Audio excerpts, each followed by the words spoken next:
안녕하세요. 보건의료행정과 용왕식 교수입니다. 오늘은 우리가 보건의료 조직관리 제8장 교육훈련 및 경력 개발에 대해서 같이 공부해 보도록 하겠습니다.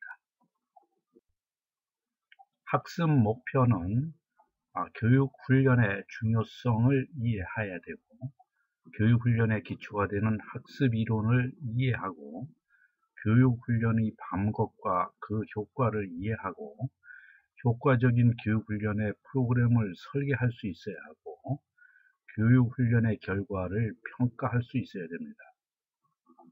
또한 경력관리의 의의를 이해하고 자신의 경력을 개발할 수 있어야 됩니다. 제1절 교육훈련의 의의와 관리체계에 대해서 알아보도록 하겠습니다. 먼저 교육훈련의 의의입니다. 교육훈련이라고 하면은 신규 직원의 조직 적응 및 능력 개발을 하고 기존 직원의 새로운 기술과 능력을 갖추도록 하기 위한 학습의 과정이다. 이렇게 얘기할 수 있습니다. 학습이란 반복적 연습이나 경험의 결과로 나타나는 행위 또는 태도에 있어서 비교적 영속적인 변화를 학습이라 이렇게 얘기합니다.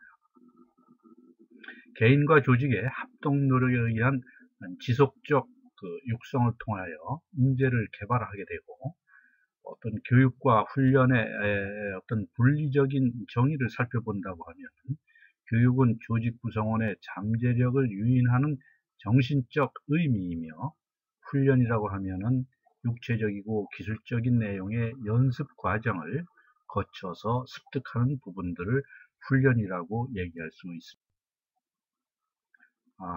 교육훈련의 의의에 대해서 알아보도록 하겠습니다. 병원에서 수행되는 교육훈련은 여러 가지가 있습니다만, 신규 직원에 대한 오리엔테이션, 그 다음에 어떠한 과업을 수행을 하게 되는데 그에 대한 평가 부분, 또 사무 기초에 관련되는 컴퓨터 교육, 그 다음에 팀 빌딩 훈련. 팀 빌딩 훈련이라고 하면은 조직의 효율을 높이려는 어떤 조직 개발 기법을 팀 빌딩 훈련이라고 얘기합니다. 또 병원 같은 경우에는 고객 서비스, 환자를 위한 교육, 리더십 기술, 성추행 방지 교육, 일선 간부들에 대한 선발 인터뷰 교육, 환자 안전 유지에 대한 교육, 또 새로운 여러 가지 어떤 병원 기자재, 의료의 장비, 이런 것에 대한 운영 훈련, 변화와 다양성 적응 훈련을 통해서 교육을 통한 학습 조직의 구축을 위해서 여러 가지 교육 훈련이 실시되고 있습니다. 병원 교육 훈련의 문제점 또한 발생이 되게 되는데요. 이러한 훈련의 역사는 이제 길지는 않고요. 또 교육 훈련의 양이 절대적으로 부족하고 외부 인사 및 외부 기관에 주로 의존하는 입장입니다. 또 전문가가 부족하고, 또 다른 부분하고 연계성이 좀 떨어지고, 조직의 지원이 또 좀 미흡하고, 또 면허주의에 따른 교육의 중요성이 간과되기도 합니다. 면허주의라고 하면은 의사의 면허, 간호사의 면허, 물리치료사의 면허, 의료진들에 대한 여러 가지 면허 중심으로 교육을 많이 시키기 때문에 전반적인 교육에 따른 부분들이 좀 간과되기 쉬운 입장입니다. 교육훈련 관리의 과정을 살펴본다라고 했을 때는 교육훈련은 조직과 개인의 효과성을 높이는 측면의 접근이 아주 중요하다. 그래서 체계적 관리 과정이 요구가 된다. 이렇게 얘기할 수가 있습니다.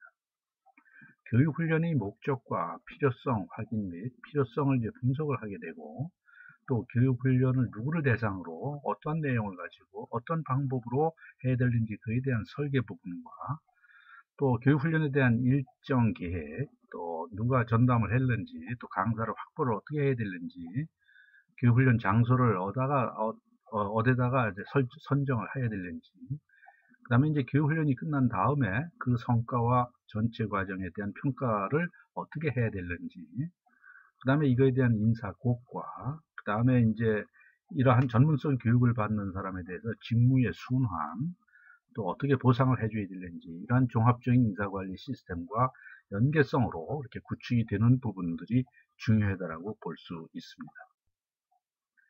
교육훈련의 기본 원리를 봤을 때는 교육훈련은 학습이론에 그 기반을 두고 있죠. 교육훈련 담당자는 학습의 원리를 잘 이해해야 효과적인 교육훈련 관리가 가능할 수 있습니다. 여기에서 우리가 이제 학습 곡선이라고 하는 부분들을 살펴볼 필요가 있는데요.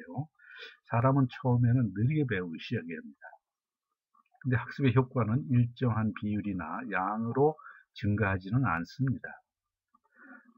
여기서 이제 플라토라고 하는 말이 나오게 됩니다만은, 우리가 이제 일종의 휴지기, 새로운 학습 추진 동기와 방법이 필요하다, 이렇게 볼 수가 있습니다. 플라토라고 하는 말은, 어떻게 보면 이제 고원지대, 높낮이가 없는 상태, 그 다음에 어떤 상승 곡선이 완만한 부분, 이제 이런 부분들을 플라토라고 우리가 표시를 하게 됩니다. 그래서 여러분들이 이제 요 다음 장에서 플라토에 대한 자세한 내용을 학습을 하게 됩니다.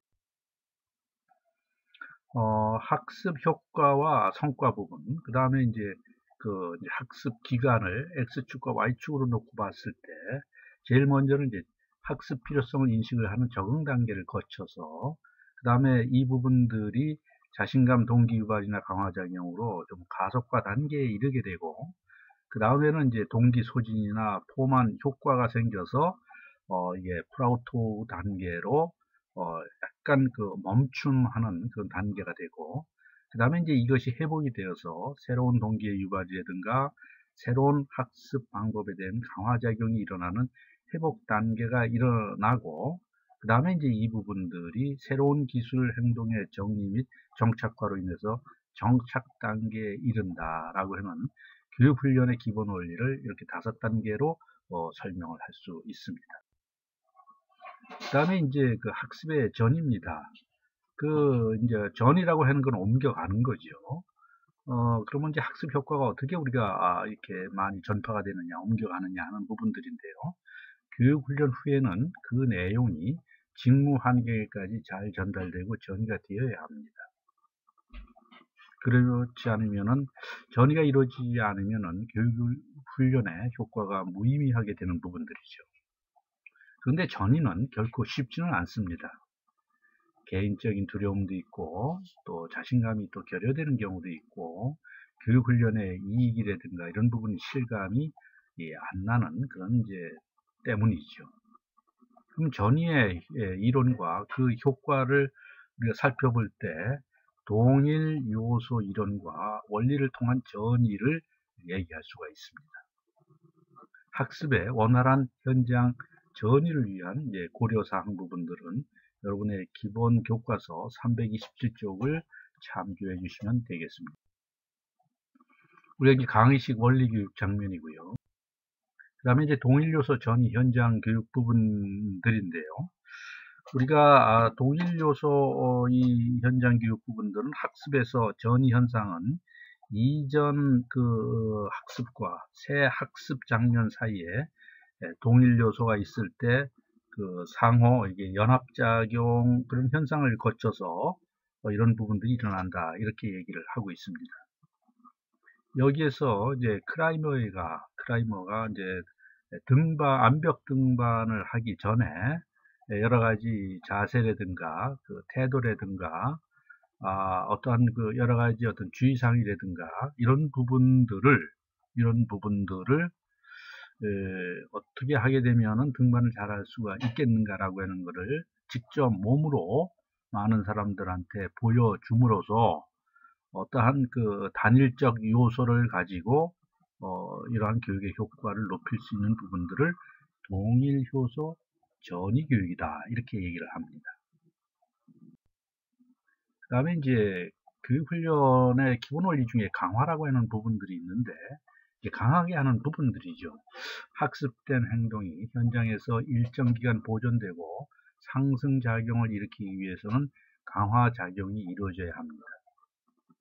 강화작용이라고 하면은 사람의 특별한 행동은 결과에 대한 인식에 대해서 이제 강화가 된다라고 하는 손다이크의 효과의 법칙을 우리가 설명할 수 있고요.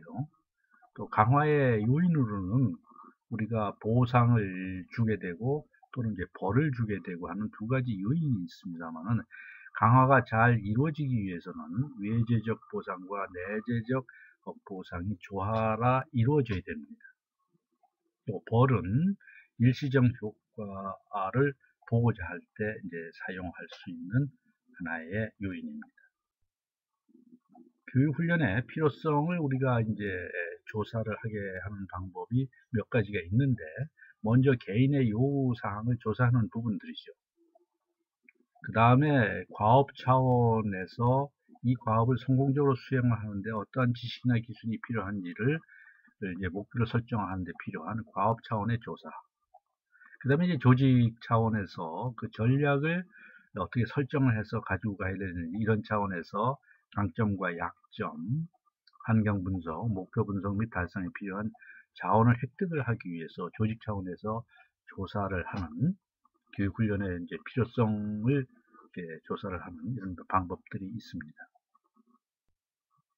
대상에 의해서 이제 여러 가지 분류하는 방법들이 있는데, 이제 그 신입사원들이 병원에 처음에 입사하게 되면은 그거에 따라서 이제 조직을 전체적으로 개황이라든가 제도, 노사관계들을 알려주는 그러한 신입사원 대상으로 하는 교육이 있고, 또 이미 들어온 그 사원들에 대해서 우리가 교육훈련을 시키는 부분도 있죠. 직무에 대한 거. 그 다음에 이제 감독자를 중심으로 해서 이제 교육을 시키는 부분들이 이제 있는 측면들이 있습니다. 그 다음에 이제 관리자 대상 교육훈련으로는 이제 전문적 또는 인간적, 개념적 기술들이 이제 필요하다라고 판단이 들어갈 때, 그 다음에 이제 MTP라고 얘기를 합니다만, 이건 중간 관리들을 대상으로 하는 교육훈련 프로그램을 얘기를 합니다. 그래서 우리가 매니지먼트의 M자를 따고, 트레이닝의 T자를 따고, 프로그램의 P자를 따서 MTP 과정이다, 그렇게 얘기를 합니다. 그 다음에 이제 ATP, AMP 과정들이 있는데, ATP라고 하는 거는 이게 이제 군대에서 나온 용어입니다만, 아미 트레이닝 프로그램이라 해가지고 고급 장교들을 위한 그런 그 훈련 방법. AMP라고 해가지고 그 어떤 이제 고급층에 있는 엑셀런트 매니지먼트 프로그램이라 해서 최고 관리 계층을 대상으로 하는 그러한 그 교육훈련 방법들이 되겠습니다. 그래서 최고 관리자는 이제 개념적 기술이, 중간 관리자는 인간적 기술이, 일선 관리자들은 전문적 기술이 요구된다, 이렇게 우리가 구분을 할 수가 있습니다. 교육훈련의 이제 유형 사례는 우리가 이제 그 교육훈련 이제 대상별로 또는 이제 장소에 따라 가지고 그 우리가 OJT, 직장 내 훈련, 또 직장 외 훈련, OJT라고 하게 되면은 여러분들 이제 on the job training이라 해가지고 직장 내 교육 훈련을 얘기를 하게 되죠. 그 다음에 교육 훈련의 내용에 따라 가지고 이제 신입사원과 기존 사원, 훈련 방법에 따라 가지고 뭐 강의나 회의나 시청각이나 참여나 또 사례 연구나 이런 부분으로 여러 가지 유형을 그렇게 나눌 수 있습니다. 그 다음에 먼저 장소에 의한 분류로 직장 내 훈련, 그거는 이제 장소를 그 직장 내에서 하는 부분들이죠. 그래서 on the job 트레이닝을 하게 되는데, 상사가 부하에게 직접적으로 직장 내에서 실시하는 교육 훈련으로 가장 효과적이다, 이렇게 볼 수가 있습니다. 장점으로는 훈련이 추상적이지 않고 실제적이고, 또 비용이 적게 들고, 또 별도의 장소가 필요하지 않는 그런 좋은 점이 있는 반면에, 또 훌륭한 상사가 반드시 훌륭한 교사는 아니다, 또 직무 수행에 방해를 주고, 또 통일된 내용과 동일 수준의 교육이 못 이루어지는 경우도 있고, 다수의 근로자들을 한 번에 교육시킬 수 없는 그러한 또 단점도 있게 마련입니다. 그 다음에 직무 외의 훈련, job 트레이닝, 연수원이나 특정 교육시설 또는 외부 강사를 통한 이제 교육 훈련을 이제 얘기하게 되는데, 쉽게 얘기해서 이제 밖에서 훈련하는 부분들이죠. 그래서 이제 내용도 통일하기 쉽고, 또 직무의 부담에서 또 벗어날 수도 있고, 또 전문적인 강사의 전문적인 교육이 이루어질 수 있는 좋은 점이 있는 반면에, 근무 시간이 감소하여 남아있는 직원들의 근무 부담이 가중이 되고, 또 조직이나 개인의 경제적 부담이 커진다라고 하는 단점이 있을 수 있습니다. 방법에 의해서 여러 가지로 또 강의식, 참여 방법, 또 멘토링을 해서는 방법, 그러니까 경험이 많은 선임자가 후임자를 이끌어주는 관계죠. 여러분들도 이제 대면 수업을 하게 되면은 그 멘티와 멘토를 그렇게 구분해서 운영을 할 겁니다. 그 다음에 이 러닝 방법에 의해서 다양한 인터넷 포털이라든가 인트라넷을 이용을 해서 온라인으로 교육을 수행하는 방법이 있습니다. 그러면은 이제 내용과 기법을 우리가 상관관계를 봤을 때 우리가 기능교육, 우리가 손으로 여러 가지 했던 그런 기능교육 부분들을 어떻게 해야 될 거냐, 이제 실습식으로 이제 움직이는 경우가 있고, 또 교육을 받는 태도도 중요하거든요. 이런 부분들이 이제 가슴으로 그 태도 부분들을 잘 우리가 수용을 해서 참여하는 부분들이죠. 근데 머리로 지식교육을 잘 받아들여서 많은 이제 강의식 교육, 이런 부분들이 서로 연계성 있게 우리가 이렇게 살펴볼 수 있다는 얘기입니다. 그 다음에 이제 전공이라고 하게 되면은 의과 대학생이 이제 의과 대학을 졸업을 하게 되고 인턴이나 레지던트 그 과정을 통해 가지고 교육을 받는 부분들을 우리가 이제 전공의 과정이다, 그렇게 얘기를 합니다. 그래서 이 교육 수련의 중요성은 의과 대학을 졸업한 후에 의학 교육 과정이 필수입니다. 그래서 우리가 그걸 GME라고 얘기를 했는데, 여기에서 G는 graduate, 무슨 졸업하다 그런 뜻 아니겠어요? 그 다음에 M은 medical, E는 education. 그래서 이제 그걸 의학 교육 과정이다, 그렇게 얘기를 합니다. 한국은 90% 이상이 GME 과정 동안 전문의 감독 아래서 전문 지식과 임상 기술을 익히게 됩니다. 우리나라의 전공의 교육 수련 제도를 한번 살펴보죠. 우리가 이제 의료법상에 전문 과목이 26개로 정해져 있고, 수련 기간은 인턴이 1년, 레지던트는 3년 또는 4년으로 구성이 되어 있습니다. 통상 4년으로 구성이 되어 있는데, 가정의학과 같은 경우에는 이제 3년으로 레지던트 과정이 이렇게 설정이 되어 있습니다.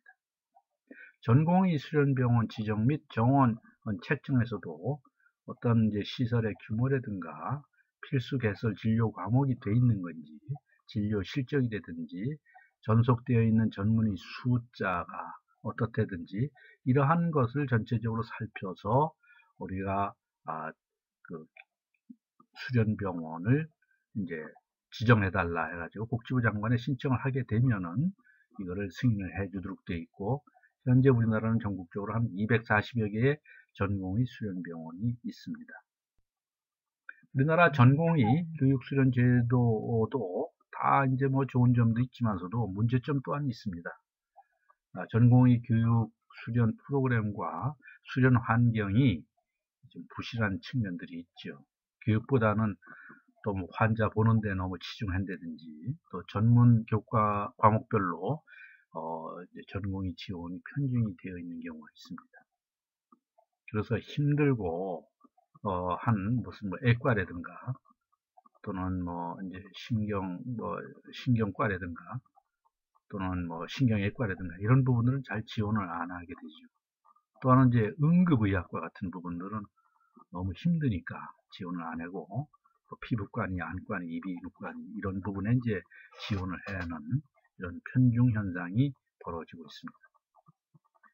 교육 수련이 단과 전문의 양성 위주로 되어 있고, 교육 수련 내용이 표준화되어 있지 못하고 병원 규모별로 조금 이렇게 차이가 있다라고 하는 부분을 우리가 알 수가 있습니다.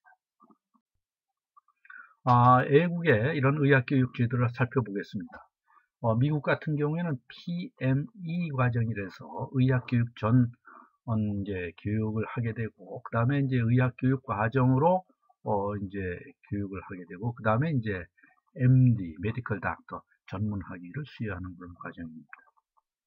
영국은 5년 과정의 의과대학을 졸업을 하게 되면 승인된 병원에서 의무적으로 1년간 의사사전 등록기간, 인턴 과정을 거쳐서 그 다음에 의사가 되고 3년 동안 수련을 한 다음에 그 다음에 일반의 제네럴 피지션, 일반의가 됩니다. 그 다음에 이제 일본 같은 경우는 6년간의 의과 교육 과정이 이수하게 되면은 이제 국가 시험을 보게 되고, 거기서 의사 면허를 취득하게 되면은, 그 다음에 이제 주니어 레지던트를 2년을 하게 되고, 그 다음에 독립적 여러 가지 시술이 가능하도록 그렇게 편제가 되어 있습니다. 그러면 교육훈련에 우리가 평가의 의의에 대해서 알아보도록 하겠습니다. 교육훈련을 마친 후에는 반드시 평가가 따라야 되는데, 어떻게 평가를 할 것인가, 그 과정을 살펴보면은 그 관련되는 자료를 수집을 하고 또 분석을 하고 그거에 따라서 이제 해석과 결론에 도출을 하고, 그 다음에 당초에 설정됐던 목표와 결론이 어떻게 됐는지 한번 비교도 해보고, 그 다음에 결과 부분들을 잘 이제 레포팅, 보고 기록을 해서 이거를 보고를 하게 되는 이런 평가 과정을 거치게 되어 있습니다. 그 다음에 이제 우리가 교육훈련이라고 하는 것은 변화와 지식과 행동을 통해서 어떤 성과를 창출하는 부분들이죠. 그래서 교육훈련을 할 때는 교육훈련의 타당도가 어떤지, 그 다음에 변화와 지식과 행동과의 어떤 성과 타당도가 어떤지, 또 이런 전반적인 내용 타당도를 잘 살펴서 우리가 교육훈련을 시킬 필요가 있습니다. 그 다음에 이제 커크 패트릭이라고 하는 그 이제 학자가 고전적 평가 모델을 제시를 한 부분들이 있어요. 평가를 할 때 이 네 가지가 중요하다. 첫째, 이제 반응 수준들이죠. 참여자가 어떤 프로그램을 여러 가지 했을 때 반응이 어떤지, 그거에 대한 학습 또 수준이 어떤지, 그 다음에 그거에 대한 행위 수준이 어떤지, 또 그거에 따라 가지고 결과가 나온 부분들의 수준이 어떤지, 이런 부분들을 우리가 교육훈련 효과를 평가의 수준으로 하는 그런 이제 모델을 개발을 한 거죠. 그 다음에 이제 그 교육훈련 행위 수준에 영향을 미치는 학습 참가자의 개인의 특성도 우리가 여러 가지 고려를 해봐야 될 필요가 있겠죠.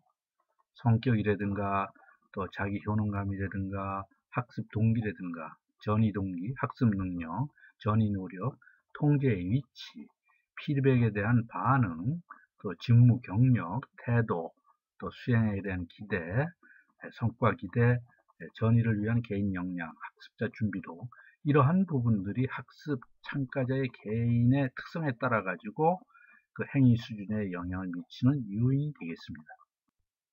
그 다음에 이제 프로그램 특성에 따라서 영향을 미치는 부분들이 있는데, 강사의 능력이 탁월하게 되면은 그 행위 수준에 영향을 크게 미치게 되겠죠. 또 교육 내용도 뭐 좋고 나쁘냐, 또는 이게 전이가 잘 되도록 설계가 되어 있느냐 안 되어 있느냐, 또 학습 원리의 어떤 적용이라든가 절차라든가 이러한 교육 프로그램이 잘 설계되어 있다고 하게 되면은 교육훈련 행위 수준에 큰 영향을 미칠 수가 있습니다.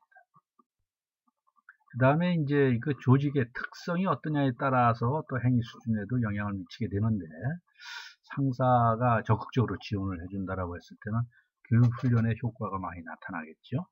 또 동료의 지원이 적극적으로 된다든지, 또 활류, 또 피드백이 잘 된다든지, 또 이거 과업, 어떠한 일을 수행하는 환경이 잘 돼 있다든지, 또 거기서 이제 소셜 인바이러먼트, 사회적 환경까지 잘 돼 있다든지, 또 기술이 잘 지원된다든지, 이러한 부분을 통해 가지고 조직의 특성에 따라서 교육훈련의 수준에 영향을 많이 미치기도 합니다. 그럼 언제 배움을 멈출 것인가? 우리가 카잘스 이제 선생님, 당신은 이미 세상에서 가장 위대한 첼리스트로 인정받고 있습니다. 그런데 95세 나이임에도 아직까지 하루에 6시간씩 연습하는 이유가 무엇입니까? 스페인 태생으로 첼로의 성자로 불렸던 카잘스에게 신문기자가 물었습니다. 그는 머뭇거리지 않고 이렇게 대답했습니다. 왜냐하면 내 연주 실력이 아직도 조금씩 향상되고 있기 때문이요. 이런 얘기를 하게 되면서 계속적으로 우리가 그 향학열을 불태워서 이렇게 배움을 계속적으로 해나가는 이러한 이제 우리가 좋은 사례를 볼 수가 있습니다.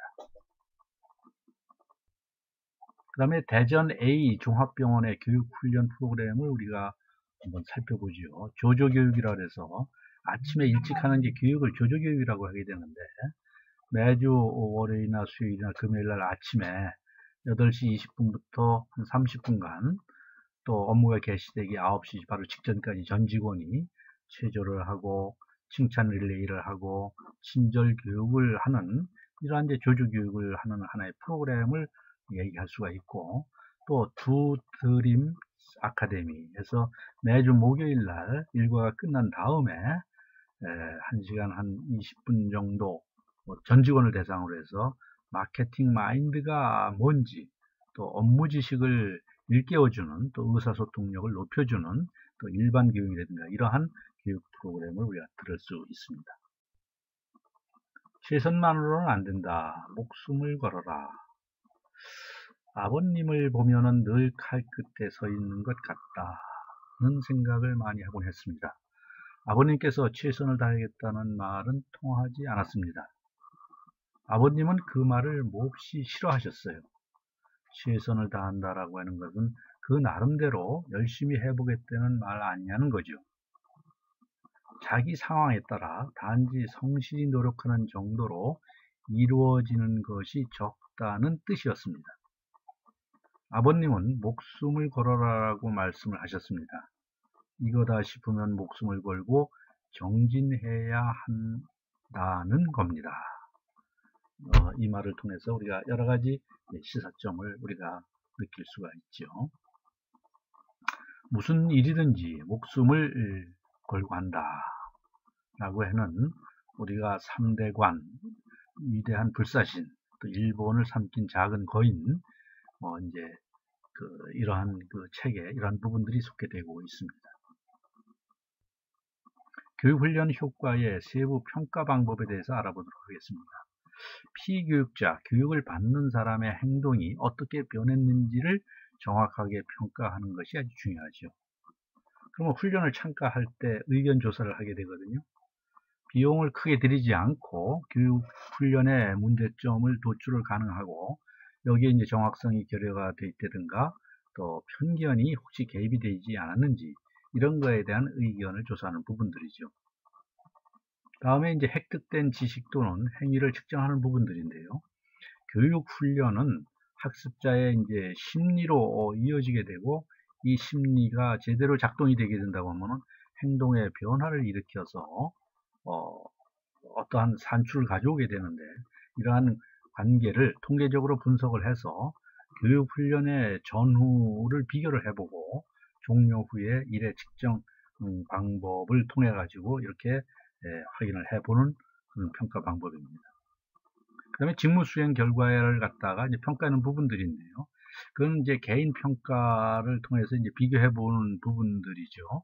그러면 개인의 어떠한 교육 훈련을 마친 다음에 인사고과에 대해서 어떠한 차이를 보고 있는지, 또는 조직에 대한 효과성을 비교를 할 때 얼마만큼 수익이 더 늘어났는지, 또 이중이 줄어들었는지, 이런 객관적인 척도를 이용을 해서 세부 평가를 하는 그런 방법이 되겠습니다.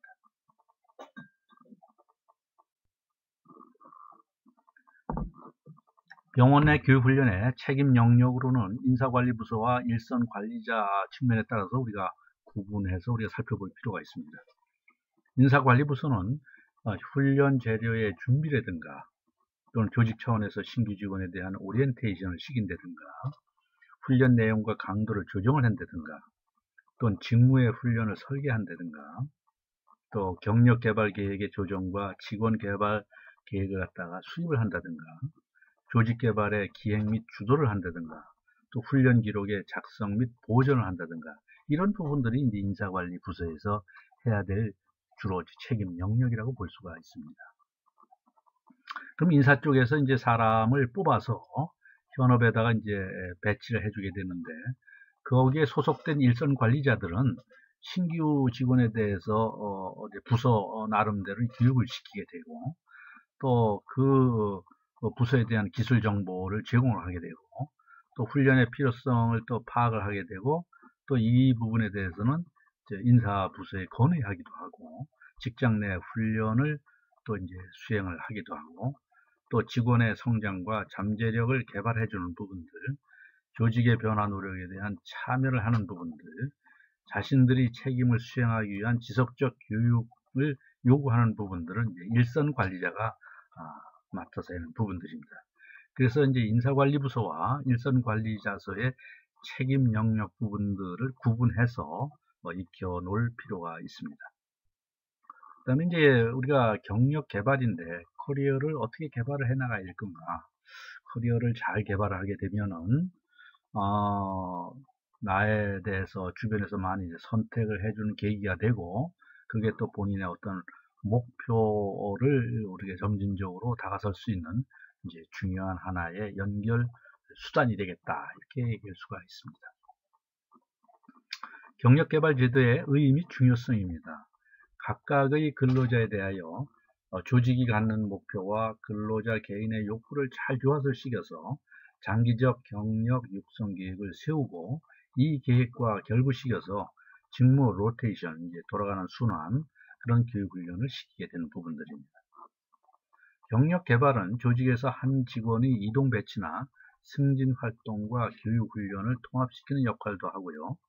근로자들에게 경로의 선택 기회를 부여를 해서 동기부여를 증대하는 그런 계기를 또 마련하기도 하고, 경력개발 전문가의 중요성이 계속적으로 증가되고 있는 실정입니다.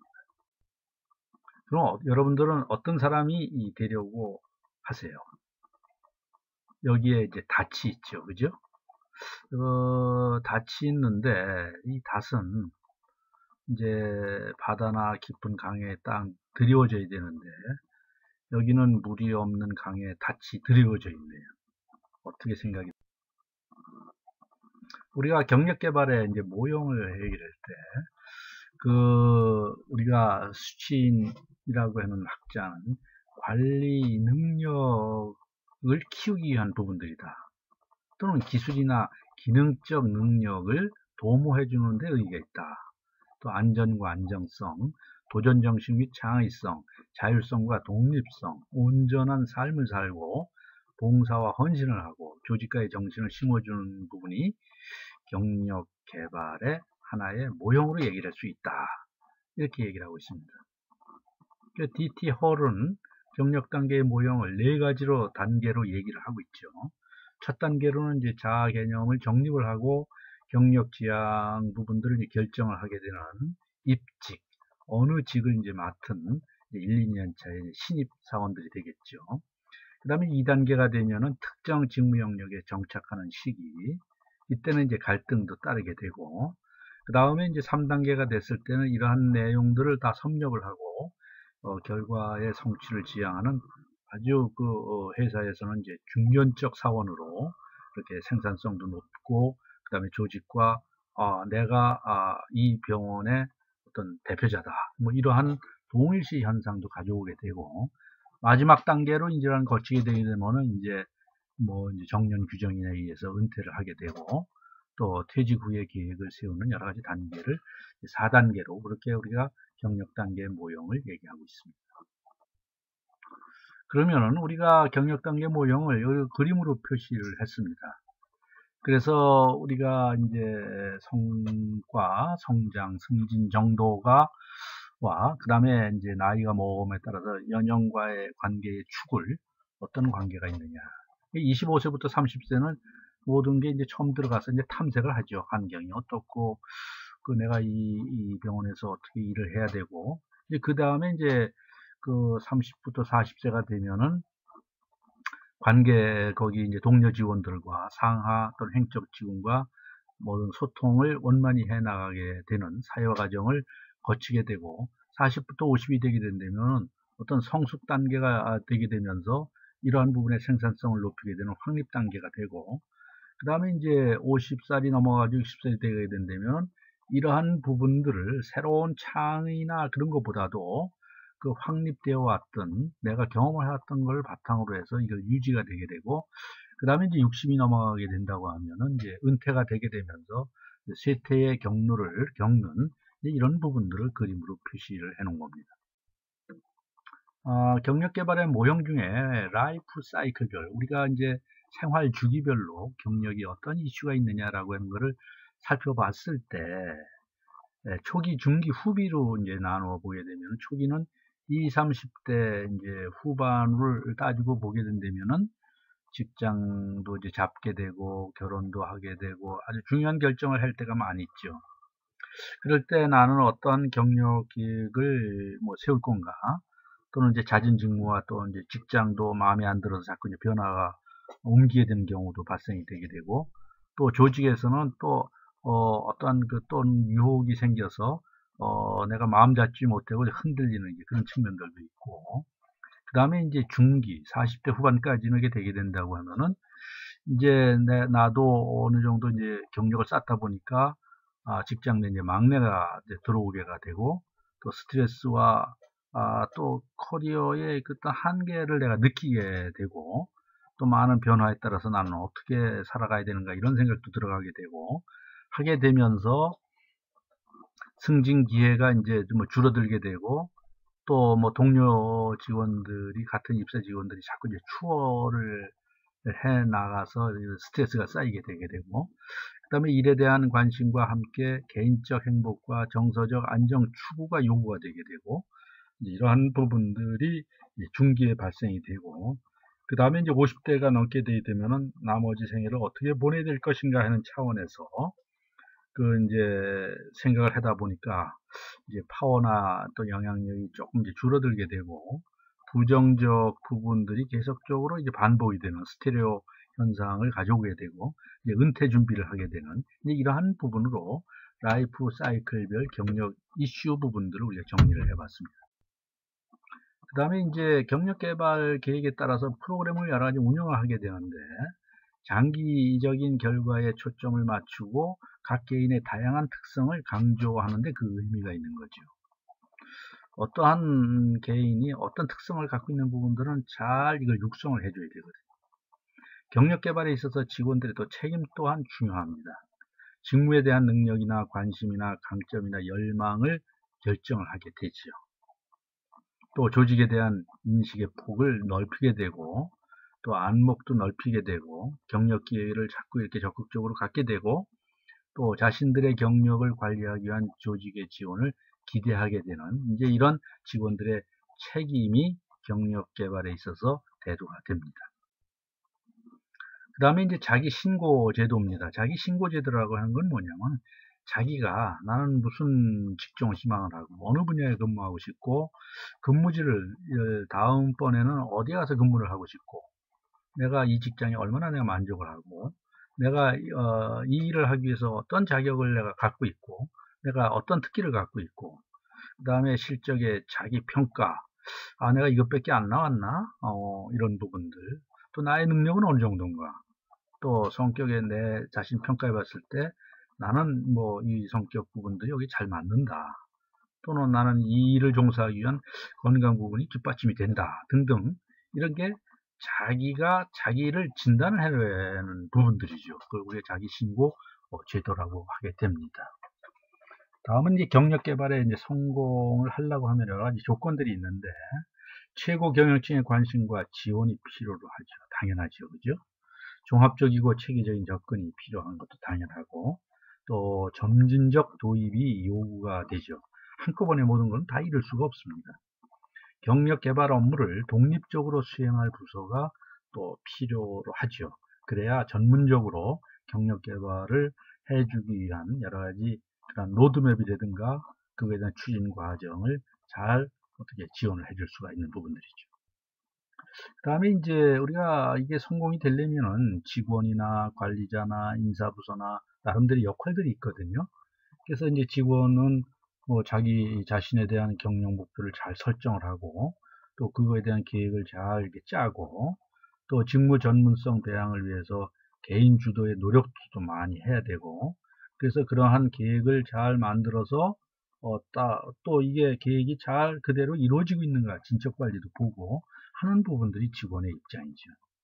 그런데 관리자는 이 직원이 이러한 여러 가지 생각이나 계획 부분들을 어떻게 잘하고 있는지 평가도 해보게 되고, 또 추가적으로 경력 개발을 위해서 이런 걸 지원해 주기 위한 필요성도 좀 파악도 해보게 되고, 그 다음에 부하 경력 개발의 어떤 기회나 이런 부분도 자꾸 제공도 해주게 되고, 또 필요할 때는 상담이나 조언도 해주게 되고, 또 기술 지도도 해주는 부분이 관리자의 역할입니다. 또 인사부서는 이제 경력 개발 계획을 전체적으로 이제 세워가지고 이런 걸 시행도 하게 되고, 또 인터뷰나 교육도 하게 되고, 이런 분위기를 만들어서 계속적으로 지원해 주는 부분들이 인사부서의 역할이다, 이렇게 얘기할 수 있습니다. 병원 내에 경력 개발을 하게 되는데 여러 가지 또 문제점 또한 이제 거론이 될 수밖에 없죠. 너무 임기응변적으로 이렇게 인재를 육성을 한다든지, 또 장기적인 목표가 이게 잘 설정이 안 돼 있다든지, 또 아까도 말씀드렸지만 면허주의라든가 고도의 전문화 부분에 치중을 하다 보니까 전체적인 구성원에 대한 그러한 그 교육이나 이런 부분들이 좀 일탈이 되는 이런 측면들. 그 다음에 일방적 경력 관리를 위해 가지고 하다 보니까 이제 이직이 너무 이제 많이 생기게 되고, 조직에 대한 애착심이 떨어져서 기여도도 낮고, 그 다음에 상사의 부하 육성에 대한 관심과 노력이 이제 부족이 되게 된다고 하면은 이제 이러한 집단주의 심리의 작용 때문에 전문화나 면허주의에 빠질 수가 있다 하는 부분들이 우리가 경력 개발의 문제점으로 제시될 수가 있습니다. 이상으로 여러분들한테 강의를 마쳤습니다. 여러분들 수고 많이 했습니다.